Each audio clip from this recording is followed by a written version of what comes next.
लोग जन्म लेते हैं, खा पी कर चले जाते हैं, परिणाम उन्हीं का अमर होता है जो गैरों के काम आते हैं। ऐसे विरले व्यक्तियों में से एक विरले व्यक्ति हमारे सामने आज जिनकी हम जन्मतिथि के रूप में मना रहे हैं, भारतीय राष्ट्रीय एकता दिवस के रूप में मना रहे हैं। ऐसे व्यक्ति, ऐसे महान विभूति जो भारत के पहले उप प्रधानमंत्री रह चुके हैं, पहले गृह मंत्री रह चुके हैं और रियासत मंत्रालय के प्रमुख रह चुके हैं या रह चुके थे। ऐसे विभूति आपके सामने दिख रहे हैं, डॉक्टर सरदार वल्लभ भाई पटेल जी, है ना, डॉक्टर सर्वपल्ली जी, जिन्हें अगर देखा जाए तो भारतीय इतिहास के पन्नों में एक ऐसे भारतीयों के एकीकरण या भारतीय जो अंग थे उनके एकीकरण के एक ऐसे प्रणेता के रूप में माना जाता है कि इन्हें इनके उपलब्धियों के तौर पर इन्हें भारत का अविस्मारक कहा जाता है ना। तो ऐसे विभूति के बारे में हम आज थोड़ा सा जानेंगे, क्योंकि आज इनकी जन्मतिथि है। इनका जन्म गुजरात के करमसद एक गांव है, करमसद गांव में 31 अक्टूबर को 31 अक्टूबर 1875 को हुआ था। ये एक किसान परिवार में पले बड़े थे। इनके पिता झबेर भाई, ठीक है, झबेर भाई थे। बाद में इन्होंने एक अच्छी शिक्षा ग्रहण करने के लिए लंदन पलायन कर गए। लंदन में इन्होंने बैरिस्टर की उपाधि धारण की और 1913 में हमारे भारतीय क्षेत्र में पुनः प्रवेश किए, भारत देश में पुनः प्रवेश किए। तो उस अपने वकालत के नामे के बदौलत, अपने उस वकीली ताकत के बदौलत इन्होंने भारतीय इतिहास के पन्नों में जो शोहरत हासिल की, जो ताकत हासिल की और जो उपलब्धि हासिल की, शायद ही कोई राजनेता वह उपाधि धारण कर पाया हो या फिर वो श्रेय पा पाया हो। ठीक है, तो ऐसे विभूति के बारे में हम देखते हैं। अगर देखा जाए तो 1913 के बाद 1948 तक, 1948 के 1950 तक, 1913 से इनका भारतीय राजनीति में प्रवेश हुआ, 1950 में इनका देहावसान हुआ। इन कालक्रमों के मध्य में इन्होंने जो योगदान दिया, तो उनको हम अगर देखें तो जितने भी बीच में जितनी भी घटनाएं घटी, चाहे वो बारदोली सत्याग्रह 1927-28 का हो, जिसमें इन्होंने गुजरात के एक शहर बारदोली है, ठीक है, बारदोली में कुछ प्रांतीय सरकारों द्वारा जहां पर कर बढ़ा दिया गया था, उस कर को कम करने के लिए उस आंदोलन का नेतृत्व किया। उसके बदले वहां की महिलाओं ने इनको सरदार की उपाधि दी। आगे चलकर जिस मौलिक अधिकार की बात आज भारतीय संविधान में की जा रही है, जो दिन प्रतिदिन संसद से लेकर सड़क तक जो चर्चाओं का हमारी मुद्दा बना हुआ है, ठीक है, जो चर्चा जिस मुद्दे पे किया जा रहा है कि हमको समानता चाहिए, हमको स्वतंत्रता चाहिए, हमको शोषण के विरुद्ध अधिकार चाहिए, हमको अपने अल्पसंख्यक मामलों को संजोए रखने के लिए स्वतंत्रता अधिकार चाहिए, हमको अपने धार्मिक मामलों में हस्तक्षेप या फिर धार्मिक मामलों में स्वतंत्रता अधिकार चाहिए कि हम उसका संवर्धन कर सके। उस अधिकार की बात, उस हमारे स्वतंत्रताओं की बात, उस हमारे समानताओं की बात डॉक्टर जो सरदार वल्लभ भाई पटेल जी थे, उन्होंने 1931 कराची अधिवेशन में ही कर दिया था, है ना। अर्थात अगर हम देखें तो उनकी जो नज़र थी काफ़ी पैनी थी, वो राजनीतिक दृष्टिकोण की राजनीतिक दृष्टिकोण पर जो है काफ़ी बड़ी पैनी नज़र रखते थे। उस पैनी नज़र के चलते 1931 में ही 29 मार्च 1931 में ही कराची अधिवेशन हुआ, जिस कराची अधिवेशन में उन्होंने इस बात को रखा कि कहीं ना कहीं हमारे भारतीयों में समानता की आवश्यकता है, स्वतंत्रता की आवश्यकता है, इस चीज़ की आवश्यकता है। तो जिस सपने को आज हमारे 1948 में 1949 में भारतीय संविधान के पन्नों पर डाला गया, काले अक्षरों में डाला गया, उस सपनों को डॉक्टर सरदार वल्लभ भाई पटेल जी उसको देखे थे 1931 में ही देख चुके थे। तो उनके सपनों को ही कहीं ना कहीं साकार 1949 के भारतीय संविधान में किया गया, जो वर्तमान में भी रन कर रहा है। फिर आगे देखें तो जो हमारे भारत के अन्य खंडों के लिए जो एक मिसाल कायम कर गए, वो था जिनके लिए हम भारतीय संविधान में या भारतीय इतिहास में हम डॉक्टर सरदार वल्लभ भाई पटेल जी को याद करते हैं। वो खंड रहा भारतीय स्वतंत्रता अधिनियम के समय, जो हमारे भारतीय रियासत थे, जो लगभग 565 भारतीय रियासत थे भारत में, उन 565 भारतीय रियासतों को एक करने के लिए उन्होंने जो कारनामे किए, उसके बदौलत हम भारतीय संविधान में या भारतीय इतिहास में हम डॉक्टर सरदार वल्लभ भाई पटेल जी को याद करते हैं, है ना।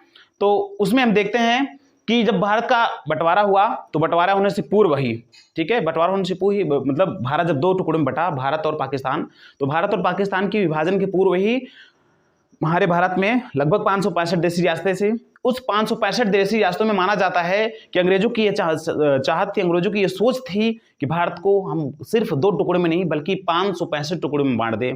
और इस उनकी अंग्रेजों के इस उद्देश्य में हम देखते हैं कि जो जिन्ना थे उनकी भी लालच थी, उनको हमारे भारतीय जो रियासत थे उनको लालच देकर अपने मिलाना चाहते थे।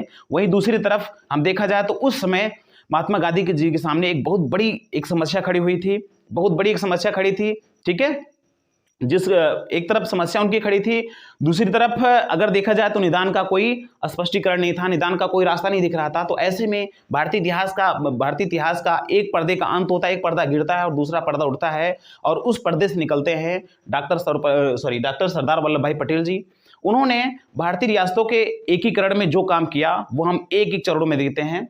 हमारे भारतीय एकीकरण के हम देखते हैं कि वो लगभग 565 में लगभग 565 देसी रियासतें आज़ादी के समय तक मिला ली गई। लेकिन आज़ादी के बाद भी 3 ऐसे देसी रियासत थे, जैसे जम्मू कश्मीर हो गया, हैदराबाद और जूनागढ़, ये 3 ऐसे देसी रियासत थे जिनको मिलाने में सरदार वल्लभ भाई पटेल ने ऐसे इतने पापड़ बेले और इतने कूटनीतिक दांवपेच का प्रयोग किया, जिसको हम देखते हैं एक एक करके। पहला हम देखते हैं जम्मू कश्मीर को लगभग 26 अक्टूबर 1947 को हमारे भारतीय राज्यों में विलय कर लिया गया।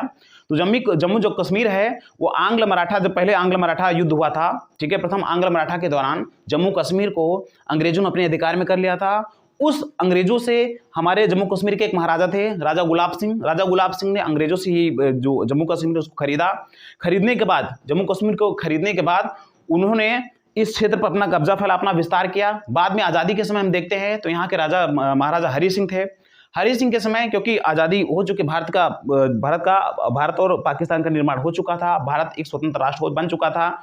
तो ऐसे में जो उस समय वहाँ के महाराजा थे राजा हरि सिंह पहले तो भारत के पक्ष में आने के लिए सहमत न थे।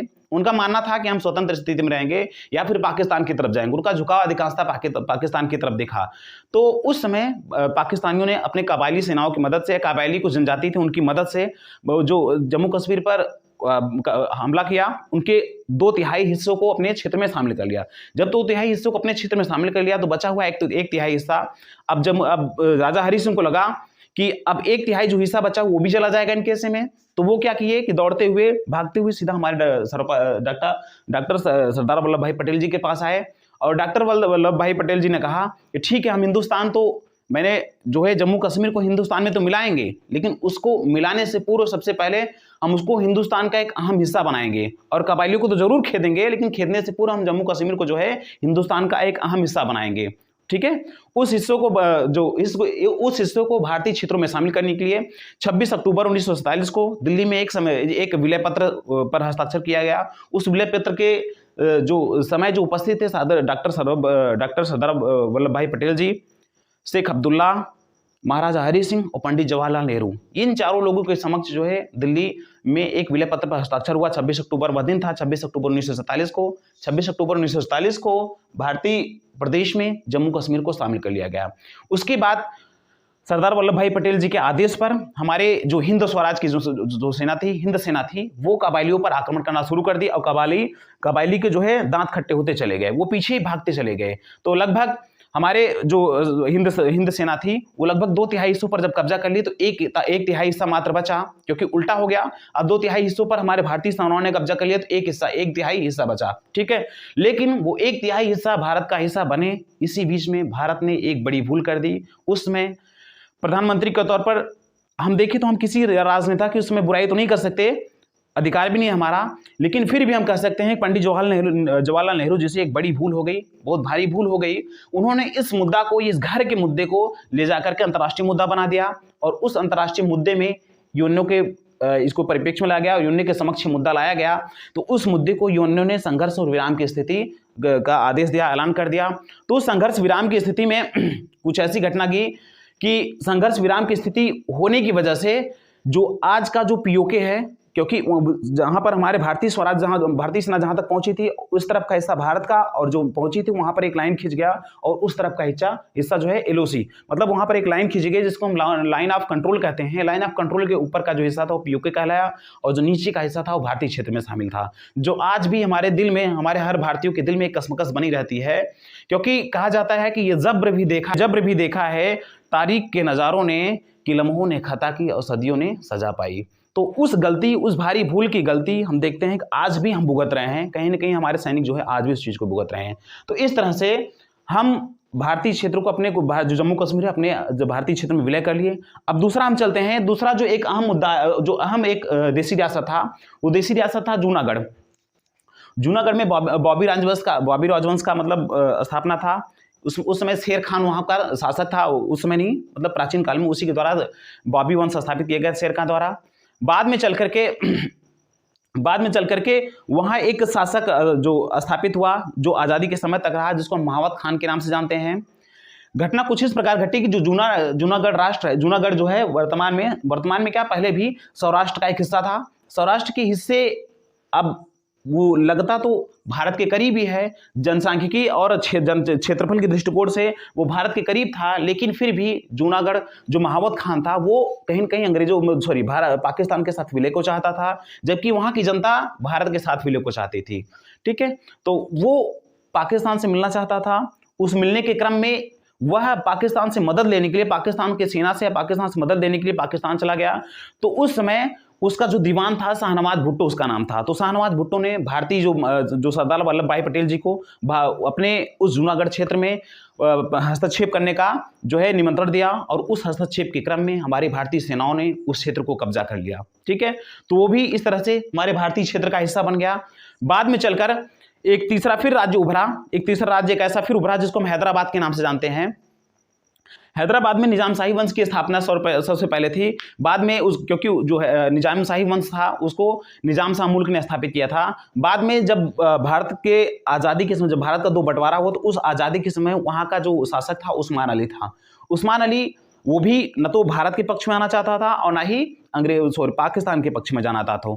तो ऐसी स्थिति में क्योंकि सरदार वल्लभ भाई पटेल कूटनीतिक बड़े दांवपेच खेलने वाले थे, वो कूटनीति और राजनीति में बहुत पैनी नजर रखने वाले थे। उन्होंने सोचा कि यदि हम इसको अलग नहीं करवा लेते हैं, इसको अपने अलग अस्तित्व अगर दे देंगे तो शायद भारत के लिए कैंसर साबित होगा। कहीं न कहीं भारत के मध्य क्षेत्र में पड़ता है, भारत के दक्षिणी प्रायद्वीप के क्षेत्र मध्य में पड़ता है। तो उनको लगा कि यदि उनको अलग हिस्सा दे देते हैं, इनको अलग अधिकार दे देते हैं, तो हमारे भारतीय क्षेत्र के लिए नासूर साबित होगा। इसलिए इसको मिलाना हमारे जो भारतीय प्रदेश के लिए अति आवश्यक है। तो उन्होंने एक ऑपरेशन पोलो चलाया 13 अक्टूबर से लेकर 18 अक्टूबर, ठीक है, 1948 तक। 13 अक्टूबर से लेकर लगभग 5 दिनों तक हमारे भारतीय सेना ने पूरे के पूरे जो ऑपरेशन पोलो के माध्यम से पूरे के पूरे हैदराबाद को घेर लिया।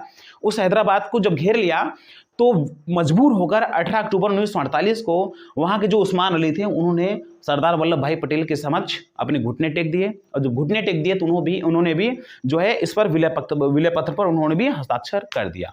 तो इस तरह से हम देखते हैं कि जो हमारे प्रतिभा के धनी, हमारे ज्ञान राजनीति पर पैनी नजर रखने वाले, जो भारत के बिस्मार्क कहे जाते हैं, ठीक है, भारत देश के पहले उप प्रधानमंत्री, पहले गृह मंत्री, रियासत मंत्रालय के प्रमुख सरदार वल्लभ भाई पटेल ने अपने बड़ी ही सूझबूझ के साथ, बड़ी ही कूटनीतिक दांवपेच के साथ